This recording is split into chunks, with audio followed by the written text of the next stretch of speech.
Hello and welcome to today's Lunch with Mia event, Mental Health and Heart Disease, the Connection and Prevention.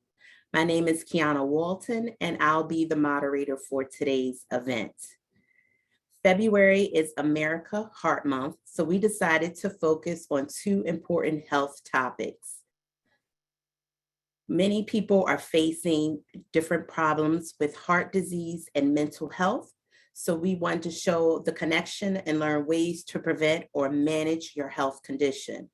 We will also touch on parts of your health insurance you may use to help manage your health. So just a few housekeeping rules. This event is being recorded. Please leave phones and computers on mute for this event. If you are not presenting, please keep your camera off.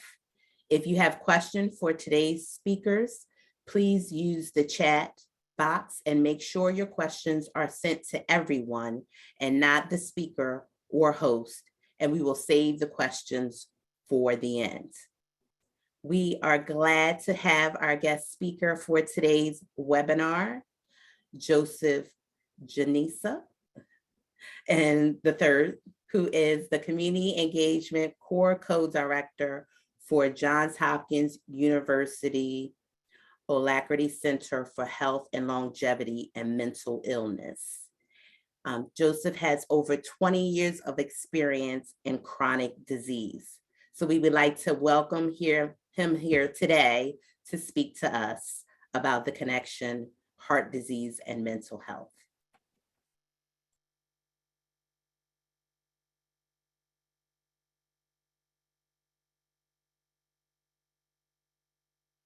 Hello, everybody. Let me just get situated here.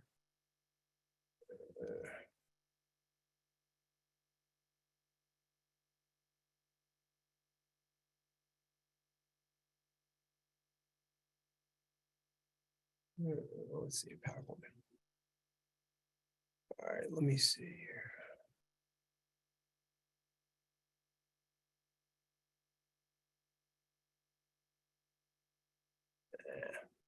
One second. Sorry.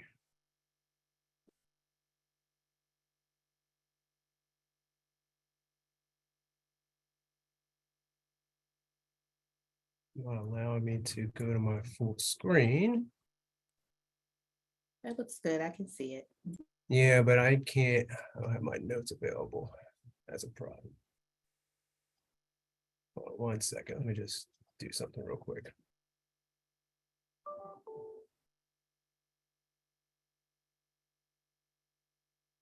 All right. That's better. And show. All right, now.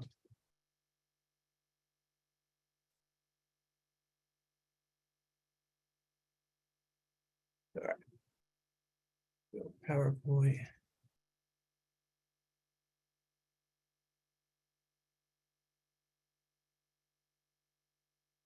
All right, just confirming. You can see my main slide or my notes. I can see the main slide. You see the main slide. Perfect. Okay. Thank you so much. And thank you for your patience during my technical difficulties. Working with multiple slides, multiple screens is not always beneficial. So yes, thank you so much for the introduction. My name is Joe Janusa. I work with the Johns Hopkins Alacrity Center for Health and Longevity and Mental Illness. The Alacrity Center, to give you a little background, kind of focuses on working with consumers who have serious mental illness and helping them live longer lives through cardiovascular risk reduction programs. I'm a dietitian by profession, and today I'll be talking with you about mental health and heart disease, the connection and prevention. So we're basically breaking this into three buckets. And you'll hear me kind of interchangeably use cardiovascular disease and heart disease. So for today, they're the same thing. I'll be moving back and forth between that. So we'll start off with a little bit about that, little history, and then we'll dive into the actual connection with mental health. And then we'll talk about some prevention, then we'll summarize at the end. So with heart disease, it's really a group of disorders that affect the heart muscle and the blood vessels in the body. It can actually be summarized into these types of diseases. When we typically hear heart disease, we think of primarily coronary heart disease. It's a disease of the blood vessels supplying the heart muscle. But there's also cerebral vascular disease, a disease of the blood vessels supplying to the brain. Then you have peripheral arterial disease. So this is a disease of the blood vessels supplying the arms and the legs. And then deep vein thrombosis and pulmonary embolism. These are blood clots in the leg veins, which can dislodge and move to the heart and the lungs. Then there's some, I would say lesser known, but we'll say lesser known for the sake of this presentation. Rheumatic heart disease, damage to the heart muscle and heart valves from rheumatic fever and by streptococcal bacteria, and then congenital heart disease. So this is primarily due to birth defects that affect the normal functioning and development of the heart. And for the sake of this presentation, we'll really be focused on those first four. They're the primary ones that we'll be talking about for heart disease. Okay. Excuse me a second. Are we supposed to see different slides? Because we're not. That's not advancing. No, So do you see heart disease group of disorders? it's just your initial slide. Oh. Sorry to interrupt. No, you're fine. You're fine. I'm sorry. That didn't. All right, let me stop screen share real quick. I don't know why that's not advancing. Let me just.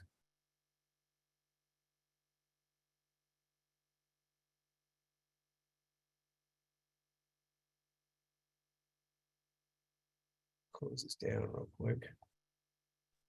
Joe, I have your slides. I'll go ahead and share them. Okay. I still kind of need my notes, so, okay. And that's fine, go ahead. We're on slide 3.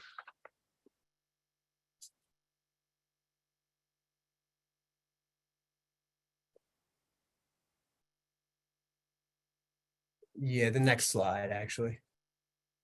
That's great, okay. So looking at acute heart disease events, the most common reason for heart attacks and strokes is a buildup of the fatty deposits on the inner walls of the blood vessels that supply the heart and the brain. Strokes can be caused by bleeding from a blood vessel in the brain or from blood clots. When the plaque bursts, this can lead to a blood clot. So really focusing on the narrowing of the artery there on the right-hand side, plaque is a buildup of these fatty deposits, they're called. Cholesterol, cellular waste products, calcium, and fibrin are the main constituents there. Kind of think of it like cement, if you will. It mixes all up inside the blood vessels. And as it builds up in the arterial walls, they become thickened and stiff so that they're not pliable at all. And this is actually what you call atherosclerosis.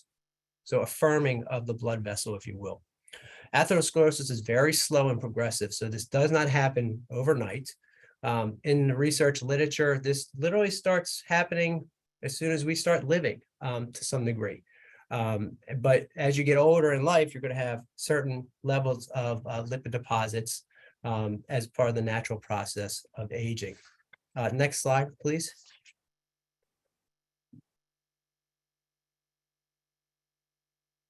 Okay.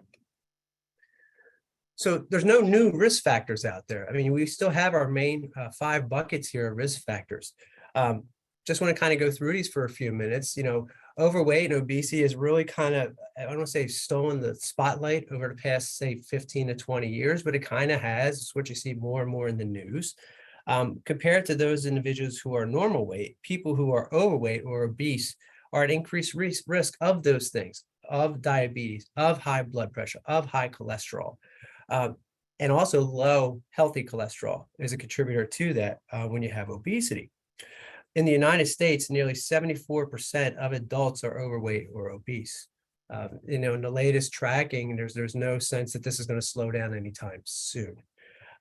Diabetes, on the other hand, when you have diabetes, type 2 diabetes specifically, you're likely to have heart disease or stroke than for folks who don't have type 2 diabetes. Over time, this high blood sugar will damage blood vessels if you don't keep it under control, obviously, and block blood vessels, leading to the brain potentially causing a stroke. More than 2 in 3 people with diabetes have high blood pressure. Diabetes also raises your triglycerides and your bad cholesterol. So it's really important to, your doctors will tell you to keep you between 6 and 7% of your hemoglobin A1C if you're a type 2 diabetic. Those types of numbers will really help control the chances and the opportunities for heart disease to progress.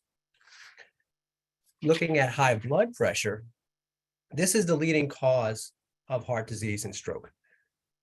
That's because what it does when you have high blood pressure, it does also, if you will, it nicks, because of the amount of pressure, it nicks the inside of your blood vessels.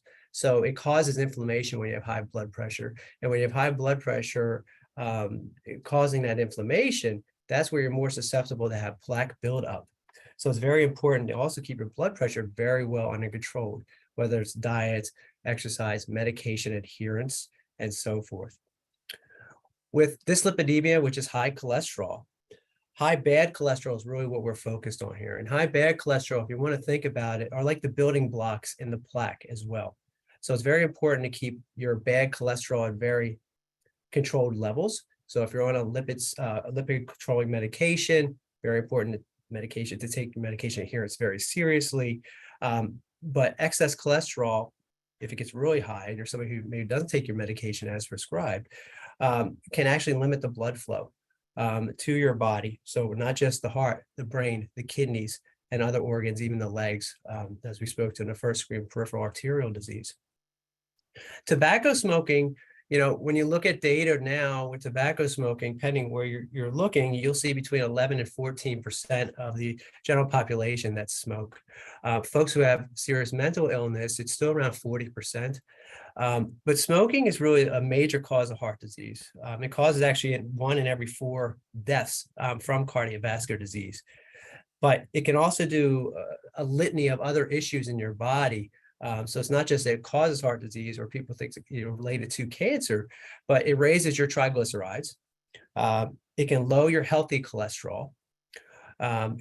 It makes your blood sticky, if you will. And when you have more sticky type of blood, if you will, you're more susceptible to clot. And if you're somebody who's at a risk already for a heart attack, that could potentially lead to a heart attack or a stroke. And it also damages the insides of the cells, similar to what blood pressure does. And it increases the buildup of plaque, like I showed you on the first screen, in the blood vessels. And it also causes thickening and narrowing of the blood vessels. So a whole litany of issues with tobacco smoking. But the trends in this country are that it is going down, which is good. We just got to hopefully get the last 11 to 14% folks to get down into those single digits and quit smoking. Next slide, please. When you look at treatment for heart disease, we really have 3 buckets. We have medications, surgery and procedures, and then cardiac rehab. With medications, we actually have 3 buckets of medications. We have medications that reduce your bad cholesterol. We have medications that improve blood flow. And then we have medications to regulate your heart rhythm. There's really your 3 main classifications. With surgeries and procedures, there are different types of surgeries, of course. One of the larger ones is your coronary artery bypass grafting, or they call it CABG. You'll have valve replacement, valve repairs. Some more common ones that you'll hear of is angioplasty or angioplasty with stenting. So we have treatment procedures. But then we talk about prevention. And I'm going to spend a minute on cardiac rehab. That's where I started my career for 6 years. And I basically push it wherever I go. It's highly underutilized. At the time that I started my career, less than 20% of private insurance and Medicare folks actually took advantage of this fabulous program. However, if you ever have an event or a family member has an event, cardiac rehab is there for you. Essentially, it is a 12-week program that is physician monitored. You will exercise 3 days a week. Those exercise prescriptions, they're called, are written by the physician and an exercise physiologist. You will have a cardiac rehab dietitian, that's what I was, a nurse, as well as a counselor. And basically you'll have exercise 3 days a week, and then you'll have education from all those disciplines during the 12-week process. And I could guarantee you, if you go through that program, you will be coming out so much better than you were prior. And really, you have a perfect grasp on heart disease and what you need to do to stay away from that realm again. Okay. Next slide, please. Thank you. So looking at some statistics with heart disease. So coronary heart disease by itself is around, it takes about 13% of the lives every single year in the United States. In 2020, about 2 in 10 deaths from coronary heart disease were below the age of 65. So longer the days we say, oh, it's an aging disease, it is not an aging disease. There's many youth who actually die of heart attacks. So it's really important to know your genetics. That's the first thing I'll throw out there. So if mom or dad or a first degree relative had a heart attack in their 30s or 40s, please get checked out as early as possible. When you consider separately from cardiovascular disease, stroke ranks 5th overall amongst in the United States when you separate it out. And people living with mental illness significantly have increased cardiovascular risk and cardiovascular related mortality. So they're in a group kind of all by themselves. Next slide, please. Yeah, so we're going to jump into mental health here and just kind of looking at general people who experience depression, anxiety, stress, even PTSD over a long period of time may experience certain, they're called physiological symptoms or effects on the body. And a ballpark term is called increased cardiac reactivity.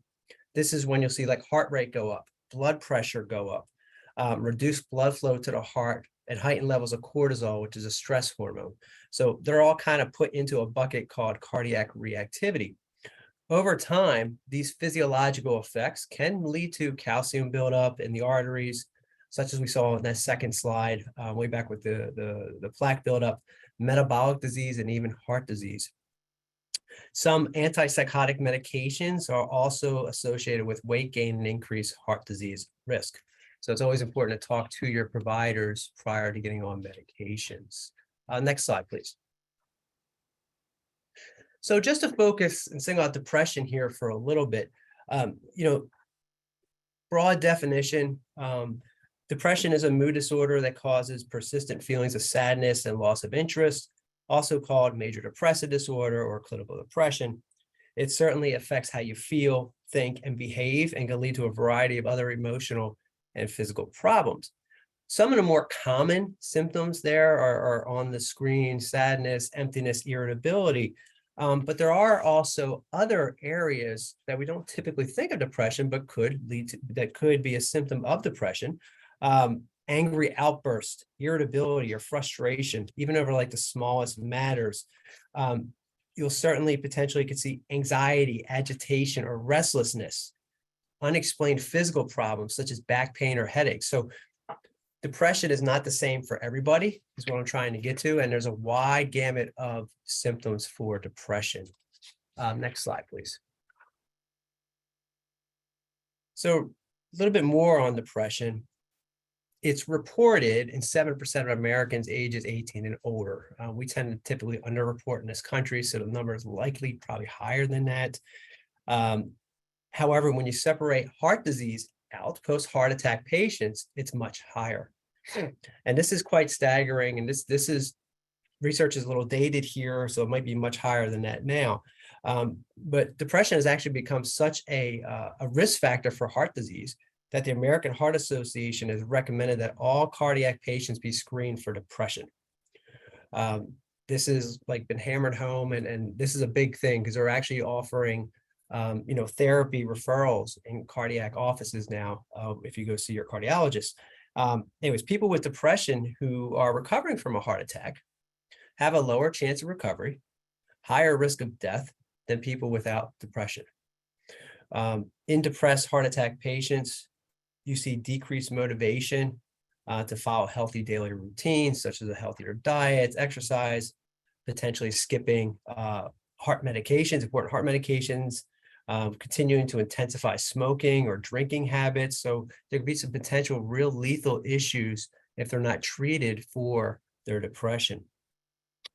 Individuals with depression can also experience changes in their nervous system and their hormonal balance, which can make it more likely for them to have a heart rhythm issue, a disturbance, which they call arrhythmia, to occur. And the combination of depression and a damaged heart from the heart attack seems to make more people particularly susceptible to having a potential fatal rhythm abnormality. So it's extremely important to get treated for depression if you have those symptoms post-heart attack. There is a question that actually came up in the literature back and forth when I was reviewing it. Can depression cause heart disease or a heart attack? I'm often repeated out there. To an extent, the answer is possibly. I know it's not clear cut. When you experience depression, anxiety, or stress, again, going back to that cardiac reactivity, your heart rate goes up, your blood pressure goes up, you have reduced blood flow to the heart, and your body produces this high level of cortisol, that stress hormone. Over time, these effects can lead to heart disease. And depression and anxiety can also develop after cardiac events, including a heart failure, a stroke, and a heart attack. So yes, eventually you could lead to heart disease if you are having depression, anxiety, and stress. I guess that's a clear-cut answer, more or less. Next slide, please. So we're going to review a little bit about stress and anxiety. This has certainly been a theme, if you will, since COVID. That's really coming hot off the press, if you will. But, stressful situations set off chain events in your body. That's how we're made as a human. Your body releases this hormone called adrenaline, right? That temporarily causes your breathing and your heart rate to speed up and your blood pressure to rise. We call it the fight or flight syndrome, right? And it's good. You need that for emergency responses, whatever, like giving presentations, you get the butterflies, right? This is fight or flight. However, chronic stress is when stress is so constant, your body is in really high gear, on and off for days or weeks at a time. That can certainly lead to high blood pressure, which can increase your heart attack and stroke. And as we mentioned in the slides in the way back beginning, that blood pressure uncontrolled is the leading victim here of heart attacks. Okay, slide, please. So what can I do to help my depression and my anxiety? Well, first thing is treatment. Identify the cause and try to get treatment as best as you can. If you would like to talk to your primary care versus a mental health professional first, that's fine. She or he may refer you out, or they might treat you. But you certainly want to be able to talk to either of them. If you don't go that route, then at least try to find somebody that you trust, have a conversation with them, and hopefully they could lead you to going to see a mental health professional, or at the very least your primary care, to be assessed and potentially treated, whether it be talk therapy or medications or both. Engage in healthy lifestyles and behaviors. These are things that when you do these things will help you mentally, right? If you're somebody who doesn't eat fruits or doesn't eat vegetables, shoot for baby steps when it comes to these things. Say, okay, I'm going to eat a vegetable today, right? I'm going to force myself to do it and try to do that every day for 2 weeks. If you're somebody who doesn't exercise or limited physical activity, right? With technology, a lot of us have desk jobs, right? And then we've had the opportunities to work from home and these types of things. So activity's kind of been dipped down, if you will, since COVID. Is tell yourself, okay, I'm going to take a 10-minute walk today, and I'm going to bed that 10-minute walk every single day for the next couple of weeks. Then after that, you're going to add another 10-minute walk somewhere along that line during that week or during that day, right? So you could eventually build yourself up to maybe getting 30 minutes a day. And getting adequate sleep, I'm going to harp on that in a few. That's really just starting to get addressed in the last several years, but certainly shooting for that 7 to 9 hours a week to cover that as a blanket. And don't try to do everything at once, and don't try to tackle something very large first. So if you're a smoker, please try not to maybe tackle smoking right away. That's a challenging one. Maybe try to start with these little baby or smaller steps of success first before you tackle something large. Get the gusto up before you tackle that smoking cessation, which is a big piece, and certainly have your support system on board for that. But just the last point on this slide, ultimately, the individual themselves has to kind of break the cycle of feeling down. You'll have a support system, but you got to be the first one to reach out to that support system. Slide, please. Thank you. So improving mental health, exercise, yes. Physical activity, exercise, it releases stress, tension, anxiety, depression, of course. A big thing that I think we lost a little bit too over COVID is communal connection. Communal connection in research is so important to positive outlook, feeling good, feeling supported, which ultimately can reduce blood pressure and heart rate, and release healthy hormones, so it makes you feel better and can reduce, if you think of it on that level, potential heart disease. Get enough sleep. Again, the 7 to 9 hours, but it's not so much the sleep that is important. It's how you prepare yourself to sleep. That's a big thing. Such a huge topic. Please, I know we're limited on time here today. Check out the American Heart Association about sleep, or the American Sleep Foundation for how you should try to program yourself prior to sleep. So it's not just the total hours, it's how you approach sleep itself. Maintaining a positive attitude has always been there as far as reducing cardiovascular disease, practicing relaxation, of course, lower blood pressure and heart rates. Find a stimulating hobby. I'm a gardener. I love gardening. When I garden, it's just me, the dirt, and the plants, and I just silo everything else out to find something that certainly works for you that can just take you to your happy place. Next slide, please. So the American Heart Association recently released their Life's Essential 8. Essentially, these are 8 areas will lead to, when followed, of course, will lead to improved heart health and lower heart disease risk. Next slide. Broad categories, eat better. What does that mean, right? You hear doctors or folks tell you eat better. Well, to put a blanket out there, specifics. You want an overall eating pattern that has whole foods, fruits and vegetables as your core, your foundation, sprinkle in some lean protein, some nuts, dry roasted if you're going to do any type of roast, or lightly salted, or just plain, and seeds, and cooking in non-tropical oils such as olive and canola. That's kind of like the best advice out there from all the diets. Certainly be more active. Adults should try to get, now these are staggering numbers if you're somebody who doesn't exercise, but 2.5 hours of moderate or 75 minutes of vigorous physical activity per week. Again, start off with baby steps to get to those recommended levels. If you're smoking, quit. There's so many ways you could do it nowadays. I mean, you have tons of nicotine replacement therapy that are over the counter. You can see your primary care physician or psychiatrist to write for prescriptions for smoking cessation.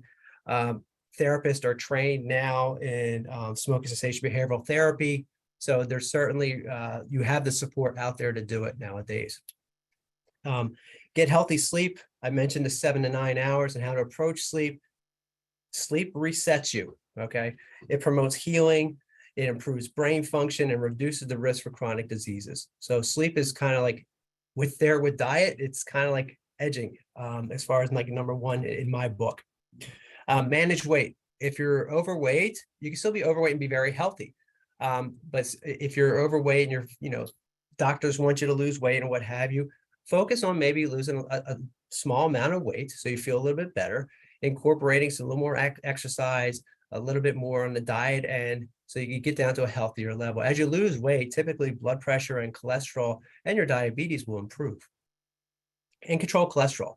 This is typically, if you haven't seen your physician, see your physician to get assessed. Medication adherence is an issue here, so make sure you're taking your cholesterol lowering medication.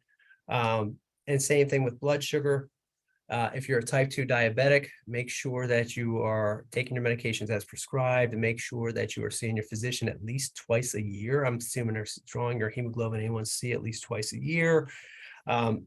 When your blood sugar gets too high, not only could it affect your heart, but typically what happens first is your places in your body that have smaller blood vessels are affected first. So typically like your eyes, and then distal as well. So the blood flow furthest away from your body, like your toes and your feet, are the areas that will be affected first. But certainly we don't want to get to that point, so you want to control your diabetes. And then of course, manage blood pressure. Being the biggest player here with blood pressure, recommendations are still 120 over 80 is considered normal, but it's below that is where you want to sit. and take your medications. And there's so many blood pressure medications nowadays. So next slide, please. And of course, we have to see our primary care physician at least annually, because you want to get your vital signs assessed. So they'll do your blood pressure, they'll do your weight, of course, they'll do your blood pressure, your heart rate, respiration rate, temperature. You might even get an EKG depending on your age. They'll discuss your medical history and your family history. They will conduct a screening assessment. If you have been to your primary care in the past, I think 2 years or so, you're getting assessed for the most part every time you're walking in there, a quick assessment by the nurse. And at that time, that's where you want to ask for help. They may not be able to help you. It may not be, their area of specialty, or may not feel comfortable, but they could refer you out to somebody who can help you. You could discuss your medications, your medication adherence changes, and so forth. And then, of course, you could get your annual blood work, which is typically a lipid panel or a diabetes check, and anything that's very disease specific that you may have going on. Next slide, please. So I just want to be on time here. I know I'm okay right here. So just in summary, for mental health and heart disease. So heart disease is very common in the United States. We put a lot of research dollars into heart disease. We put a lot of money into our medications and our healthcare system. It is very treatable. But on the flip side, it's also very preventable. With the diet, the physical activity, not smoking, and medical treatment when necessary. Heart disease does have a serious connection with mental health. Chronic untreated depression, stress, and anxiety can plague your heart's reactivity. Remember, that's your elevating blood pressure, reduced blood flow to the heart, and heightened levels of that cortisol, that stress hormone. As such, people who have cardiovascular events are at a higher rate for this depression. So if you had a cardiac event even in the past and you feel a little bit down, certainly get screened for depression. And prevention constitutes life's reviewing the essential 8 and doing your part to assist in lowering your cardiac risk. And on the last note, make sure you see your primary care physician on at least an annual basis. I think that's it, the slides. Any questions, but we'll address that at the end. And there's our team and our information and so forth. Thank you, Joe. Thank you for that very important and helpful information. So we know this is the Maryland Insurance Administration, so we're going to talk about tying in our health insurance to help us with preventive and ways to manage our health. And we have Patricia Dorn from the Maryland Insurance Administration. Hi, everyone. Patty Dorn, and I'm going to talk to you about what you need to know about out-of-network providers and appeals. This presentation is not legal advice. We want you to discuss specific questions with your trusted financial advisor or insurance producer. So the Maryland Insurance Administration, we're the Maryland state agency that regulates the business of insurance in Maryland. What that means is we license the insurance companies as well as the agents and the brokers to do business in Maryland, examine their business practices to make sure that they're following Maryland state and federal laws. We monitor the solvency of insurers in Maryland, so we're making sure that they have the money to pay your claims in the future. And we review their policy forms.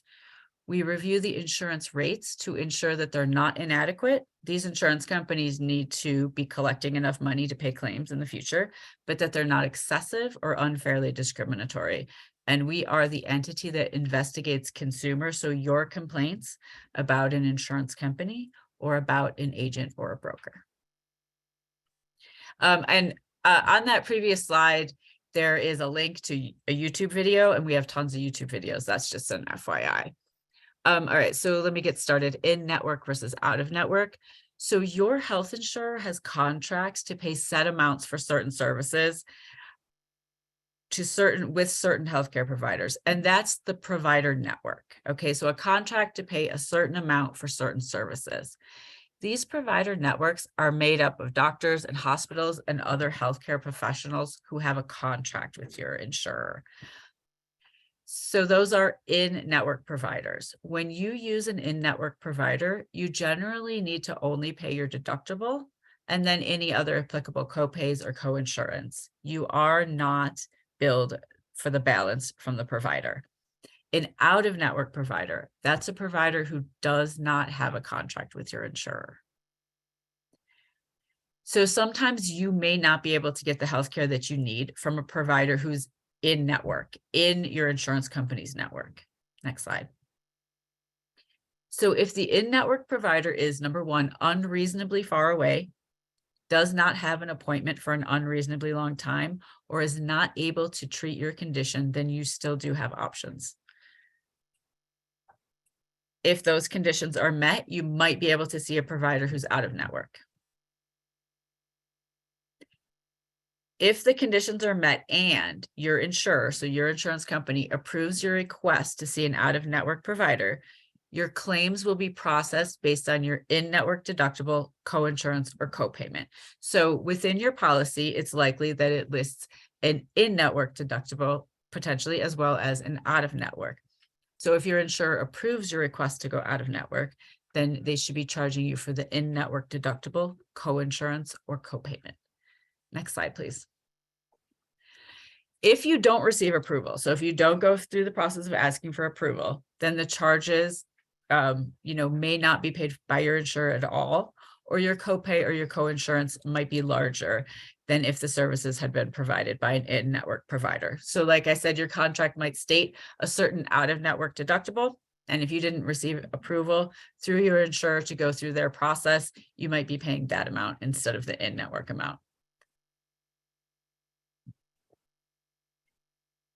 If your health plan does not cover out-of-network providers at all, such as an HMO, in those cases, you will be responsible for the entire cost of services in most cases. So that's an FYI to those of you with HMOs. Before you visit an out-of-network provider, make sure you understand what you need to pay. Contact the provider and talk to the health insurer and make sure that you understand where this is going and how much you're going to be paying out of pocket. Next slide.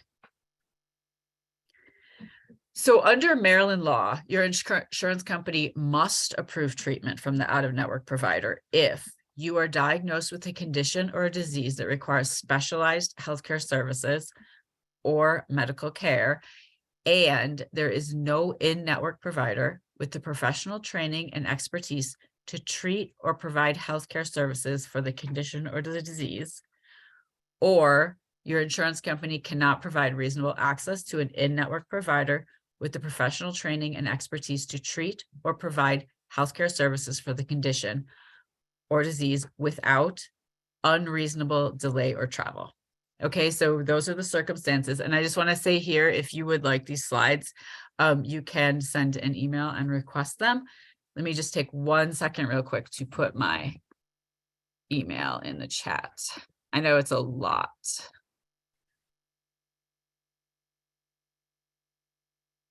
All right, so if you do want copies of that, shoot me an email. Next slide, please.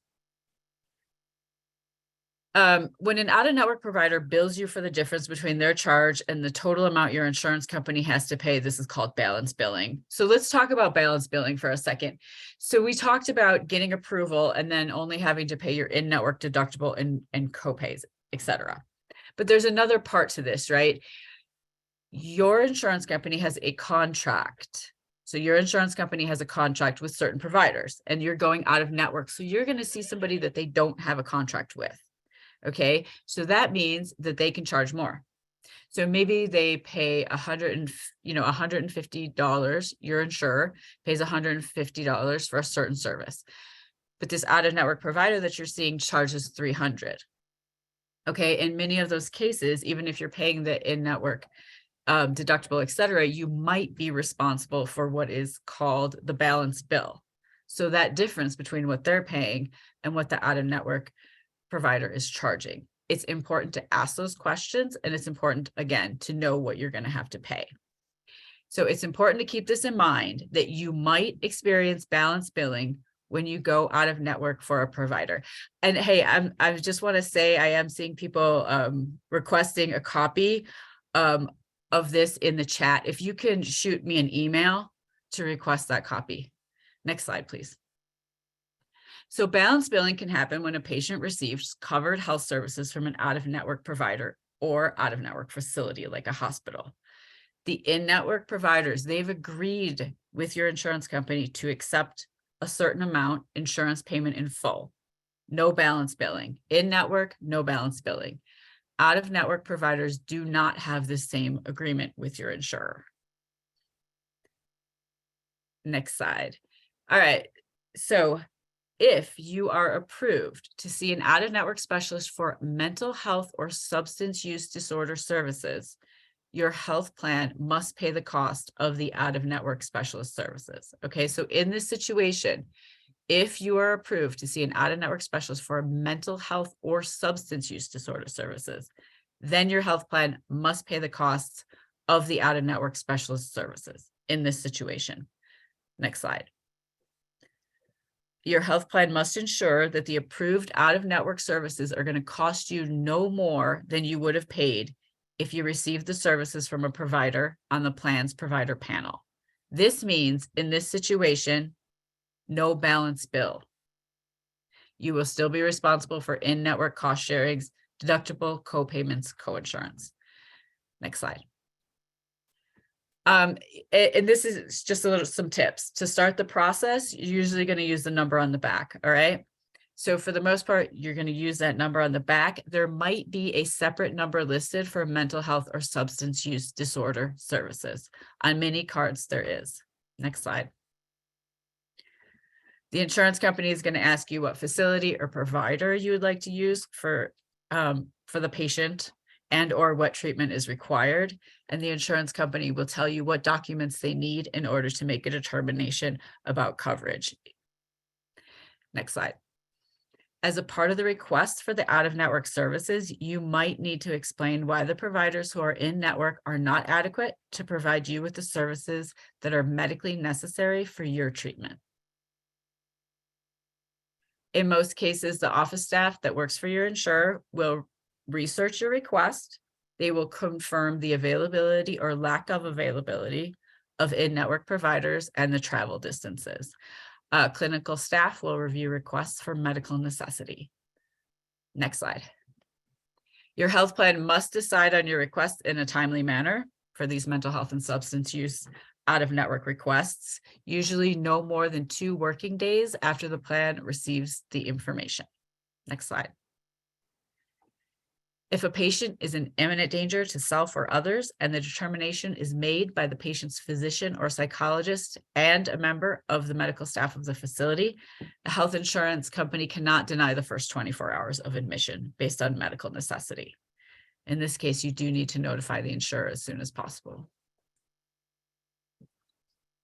For an emergency inpatient admission for treatment of mental illness, emotional health disorder, or substance use disorder, the insurance company must make a decision on whether to pre-authorize the treatment within 2 hours of receiving the requested documents.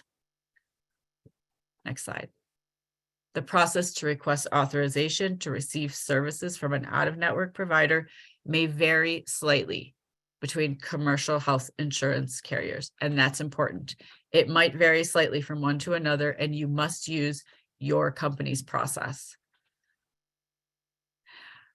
The link to your company's process is on this page here. It is on our website. The contact information and process is available on our website. Again, also, in most cases, you should be able to process this. You should be able to call the number on the back of your card as well. Next slide. So what to do if your request is denied?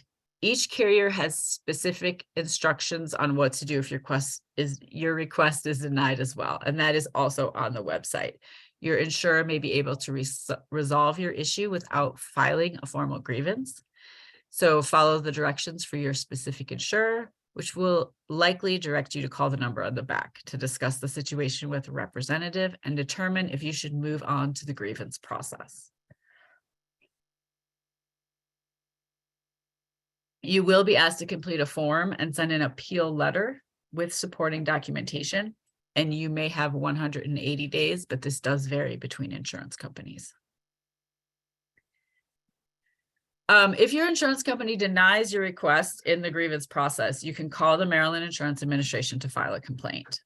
The MIA is available 24 hours a day for complaints and emergencies when care has not yet been rendered. In an emergency, the MIA will make a decision within 24 hours. So if you have a health plan ID card that's issued in 2021 or later, and it says MIA on the back of it, then that means that the Maryland Insurance Administration can review your complaint.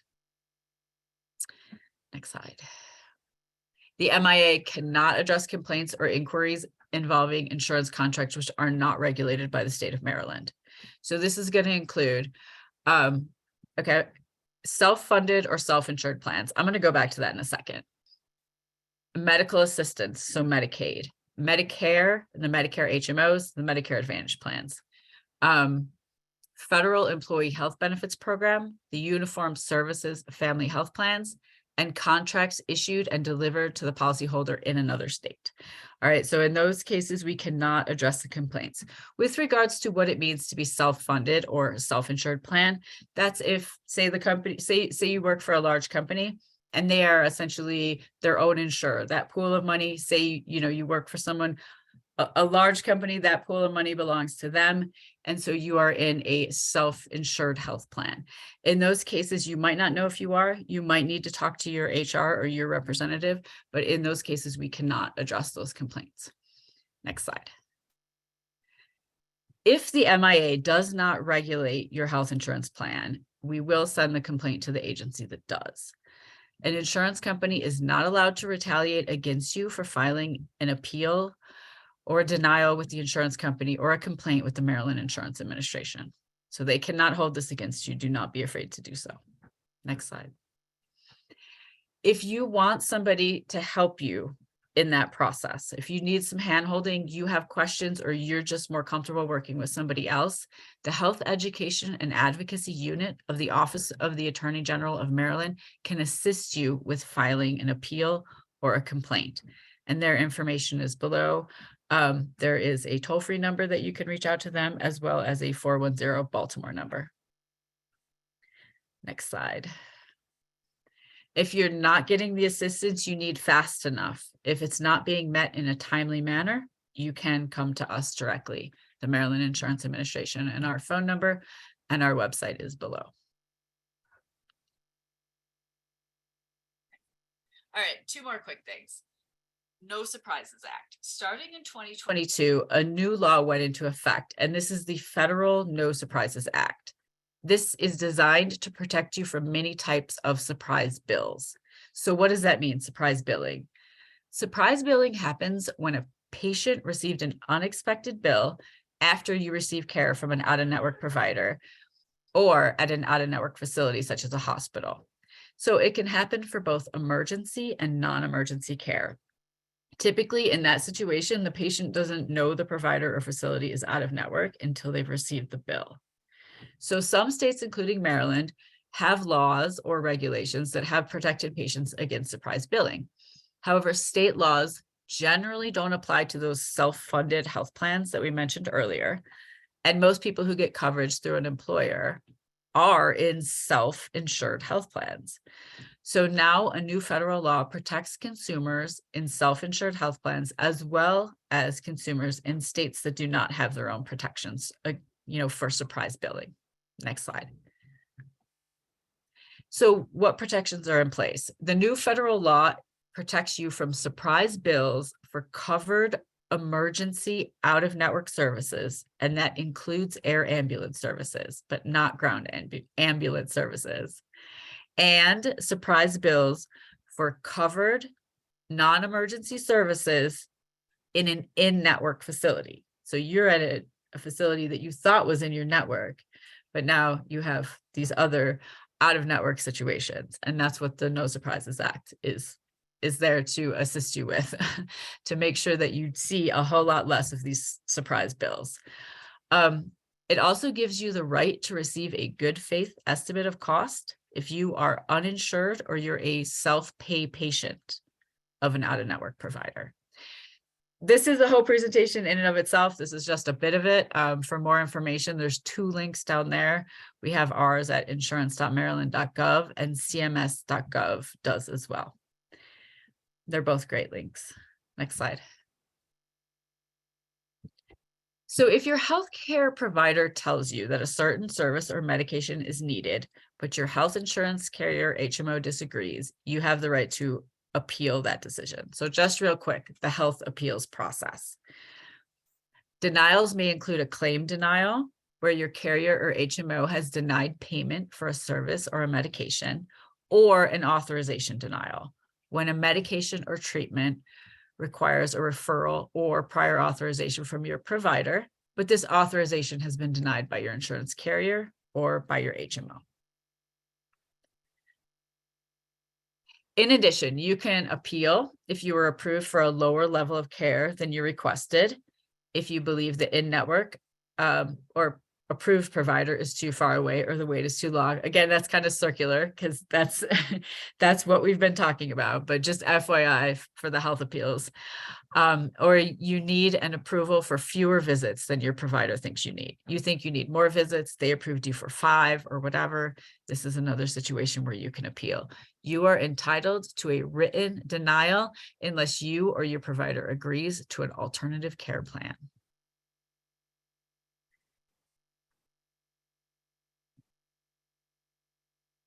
The written denial will explain how to file an internal appeal with your health insurance carrier HMO, as well as how to file a complaint with us, the Maryland Insurance Administration.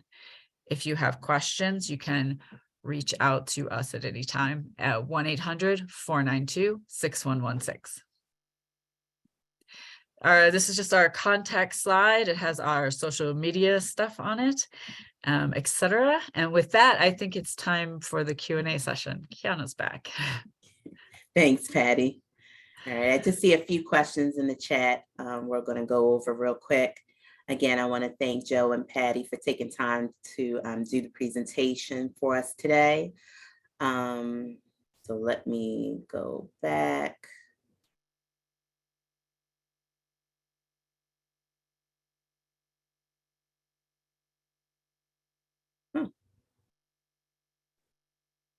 Can the same thing happen to someone with sickle cell? So I'm wondering if they're talking about heart disease in connection with sickle cell. Yeah, I really can't answer to that. That's not my area, unfortunately. Okay. Sorry. When a relative of mine was prescribed cardiac rehab at an area hospital, the schedule was not at all amenable to people who work full time. Is this something being looked at? Yeah, cardiac rehab's been around, I think, ever been a part since the 70s. When I was a cardiac rehab, we had a 7 a.m. program, but one thing that we advise, and now we call that our working group. So folks had to get up and get through cardiac rehab and go to work. One thing that what a lot of the cardiologists did, or even if it was a cardiothoracic surgeon, is they wrote a prescription to attend cardiac rehab, and they made a note, please excuse Joe Janusa, he must attend cardiac rehab from 7 to 9 a.m. Monday, Wednesday, Friday. So you can go that route to have the cardiologist or the cardiothoracic surgeon or the nurse practitioner or PA, whoever's doing a follow-up, to write that prescription as descriptive as that, and talk to your employer about that so you can attend. And the next question was, what part does daily aspirin intake have in preventing heart disease? Yeah, about a year and a half ago, around about, I think it was April 22, there were some changes came out about aspirin and who should take it and so forth. I think after that, some individuals went to their primary cares and asked about it. So with that, I'm just going to say, go back to your primary care. I mean, aspirin's been a long-term blood thinner. That's exactly what it is, a blood thinner. So it'll thin the blood, it'll make it, if you will, go more smoothly throughout the body, prevent potentially some heart attacks and some clotting. But what they found out is some folks who were younger, who were taking it and did not have any risk factors, the potential could be to have bleeding in your stomach or in your brain as you get older from being on aspirin long term. So I would just circle back to your primary care or whoever's prescribing the medication, or if you're self-prescribing your medication, talk to your primary care physician about that. Now, what if you believe the treatment received was not appropriate and don't believe the insurance should have paid it? I believe this is for Patty. So, can you say the question one more time? Sure. What if you believe the treatment received was not appropriate and don't believe the insurance should have paid it? In that case, I am just going to recommend filing a complaint and getting some more information to us to look at that situation itself. Yeah, I can't comment on it as it is. Yes. So the answer is file a complaint if you believe. Okay, perfect. Can heart reactivity due to depression, stress, or anxiety be fully reversed? Sure. I mean, the thing we're learning about our muscles in general is they recover. So typically these things are short-term lived. So when you seek appropriate treatment, or you start doing some of those behavioral modifications such as diet, exercise, taking your medications, losing weight, stop smoking, things will bounce back to normal status. So it's always important to kind of just do what you can do. You know, what's in your court that you could take care of first. And if something like that's caused by depression, certainly seek treatment, get it treated, and then yes, things will typically go back to normal status. All right, so that ends all of the questions we have in the chat. I want to thank everyone for attending today's event. Thank you again, Patty and Joe. You did a great job, a lot of great information.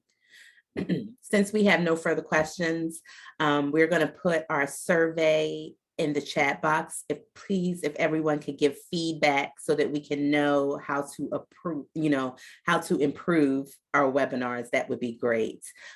We will have this available. The recording will be available on our website. Again, if you can email Patty if you're interested in the slides, that would be great. Patty, if you could put your email again in one more time, that would be perfect. Thank you again for attending. You will find more webinars on our website, so please visit our website for more information. We have an annuity, so what you need to know about annuities webinar coming up tomorrow. So if you're interested, please attend, as well as our next lunch will be March 8th. And it will be on protecting your small business. So please register on Eventbrite if you are interested in that webinar. Again, thanks to both of our presenters, and thank you everyone for attending today's webinar. Thank you all. My pleasure.